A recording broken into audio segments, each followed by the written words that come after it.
गहरा रिश्ता एक जुड़े यीशु के साथ, महिमा उसकी करें सुनकर उसकी बात। गहरा रिश्ता एक जुड़े यीशु के साथ, महिमा उसकी करें सुनकर उसकी बात। गहरा रिश्ता।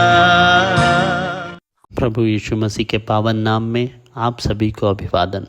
रोमियो की पत्री उसका 5वां अध्याय और 6वां, 7वां और 8वां वचन हमें एक मृत्यु के विषय में बताता है।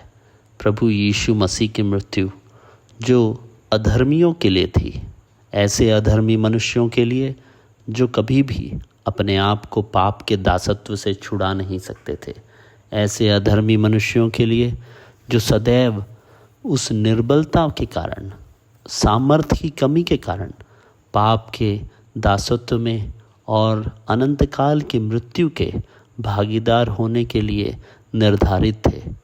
ऐसे अधर्मी लोगों के लिए जो परमेश्वर से दूर चले गए थे और भक्तिहीन हो गए थे, उन मनुष्यों से भी परमेश्वर ने प्रेम किया और उसने अपने प्रेम के तौर पे अपने पुत्र को भेज करके उसकी मृत्यु के द्वारा उन भक्तिहीन लोगों का अधर्म से छुटकारा करके धार्मिकता में प्रवेश कराने का मार्ग तैयार किया।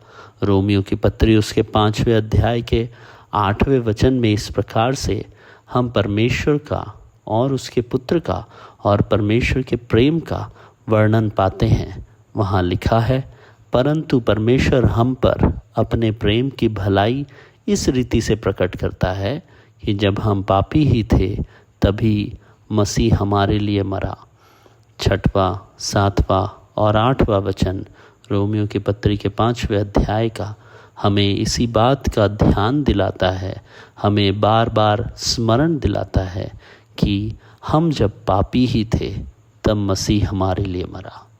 हमारी कोई योग्यता देख करके, हमारी कोई धार्मिकता के कारण, हमारे कोई भले कामों के कारण, हमारी पवित्रता के कारण मसीह ने हमसे प्रेम नहीं किया, पर हमारी निर्बलता, हमारे अधर्म और हमारे पाप के अंदर बोझ में दबे हुए जो अवस्था थी, उस अवस्था पर दया दिखाते हुए प्रेम पूर्वक परमेश्वर की भलाई को प्रकट करते हुए मसीह जो धर्मी था, जो पाप से अज्ञात था, वो हम में से हर एक के लिए मारा गया। इसीलिए वह कहता है, परमेश्वर हम पर अपने प्रेम की भलाई मसीह के द्वारा प्रकट करता है। मसीह की मृत्यु अधर्मियों के लिए जो हुई, एक धर्मी की मृत्यु जो अधर्मियों के लिए हुई, उसके द्वारा हम परमेश्वर के प्रेम की भलाई को पहचान पाए। हमारी अयोग्यताओं को नज़रअंदाज करते हुए परमेश्वर ने अपने इकलौते पुत्र को मेरे और आपके छुटकारे के लिए, सदा काल पाप से हमें मुक्ति दिलाने के लिए और नरक के उस दंड से छुड़ा करके परमेश्वर के स्वर्ग के वारिस बनाने के लिए अपने इकलौते पुत्र को दे दिया।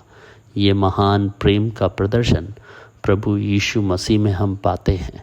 उस सच्चे प्रेमी परमेश्वर और उसके पुत्र प्रभु यीशु मसीह की शरण में आने के लिए परमेश्वर आपकी सहायता करे। गहरा रिश्ता एक जुड़े यीशु के साथ, महिमा उसकी करें सुनकर उसकी बात।